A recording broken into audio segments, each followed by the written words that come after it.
what we're going to do is we need to figure out the vertex. So we're always going to build our parabolas off of the vertex. It gives us a central point.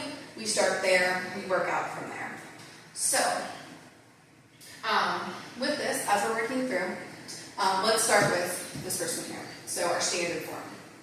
If it's in the standard form, the equation that we're going to use that's going to help us to find our vertex is x, and this is specifically the x coordinate of the vertex, equals negative b over 2a. So again, negative b over 2a, we have a, b, and c in our standard equation. We don't have that in the others, but we do in this one. So, with this equation, in standard form, we're going to take whatever number is in front of the x squared, whatever number is in front of the x, and we're going to plug it into this equation. So for this exact one, our b is going to be a 2. So we have x equals negative 2. And then at the bottom, it's going to be 2 times our a term, which in this case is just 1. So what we have is x equals negative 2 over 2. So we're just going to simplify that. 2 times 1 is 2. So negative 2 divided by 2 is just going to be a negative 1. So our x coordinate is just going to be a negative 1 for this problem. Once we get that, what we're going to do is we need a coordinate. So in order to have a coordinate here, we must have our x and our y. So we're going to take this, we're going to plug it back into our initial equation, and we're going to solve for y.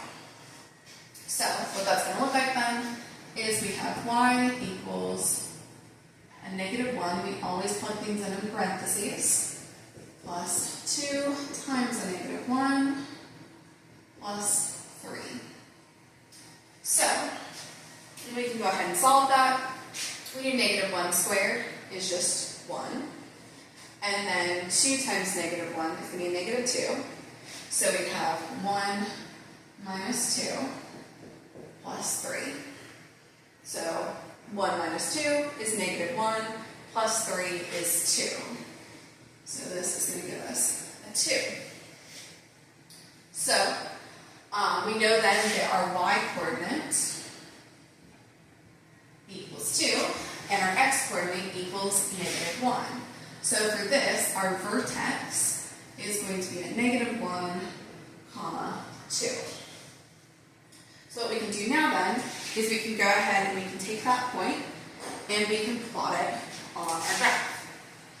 So we're going to plot that point. So again, negative 1, positive 2 is right there. So we've done with steps 1 and step 2. We decided it's in standard form, and we found the vertex.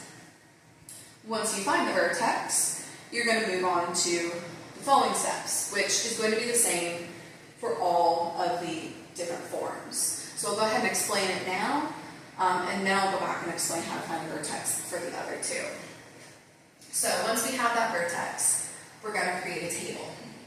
So we're going to create an x, y table.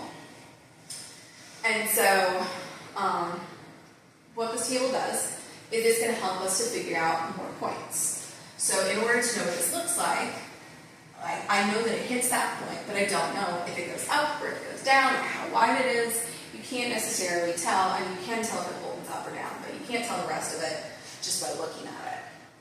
So what we're going to do is we're going to pick a point either directly to the left or directly to the right, and we're going to pick 2 points because you want to be as precise as possible. So by just doing 1 point, it's not going to give you a very accurate idea of what it's going to look like. A lot of them wind up looking really similar, but we want to be more precise.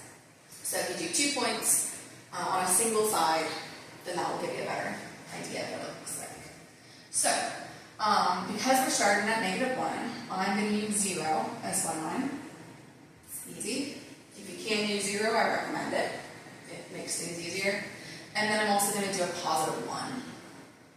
So you don't want to go too far out because your graph will easily grow up and go quickly upward.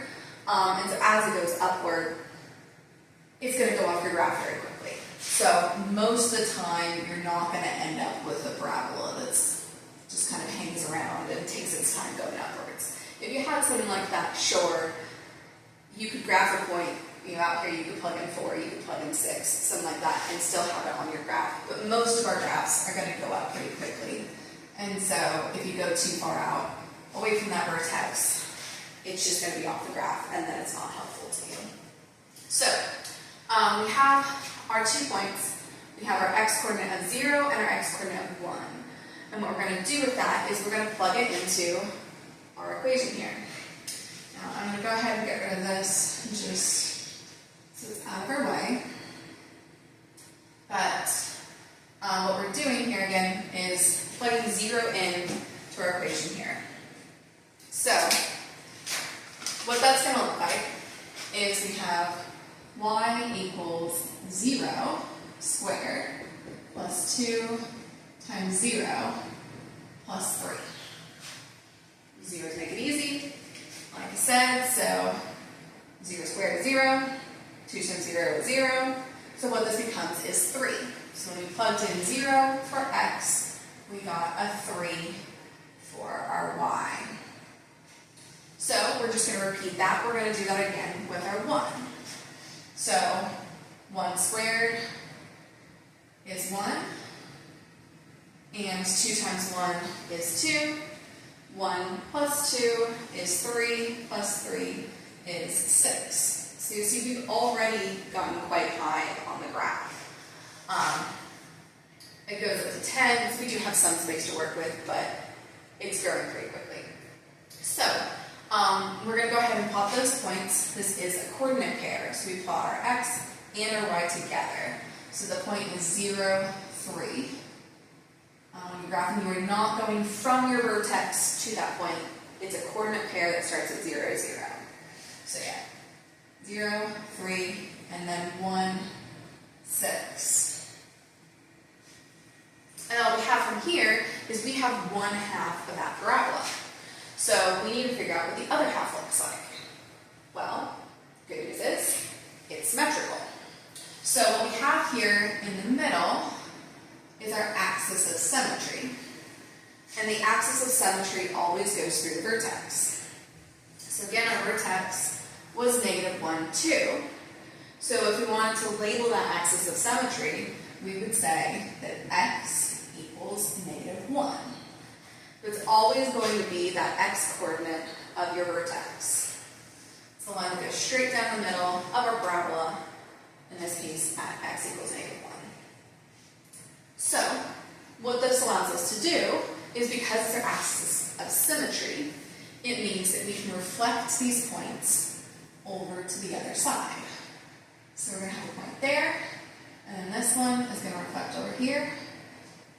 And now we have all the points for our parabola.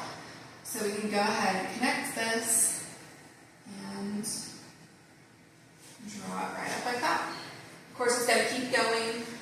We don't know for sure where it's going to go, so you can draw it just kind of going off the top of the graph if you want, or you can stop it where your point is, your last point. But that's approximately what it's going to look like. So yeah, that's what we got. That would be the end of graphing a parabola in standard form.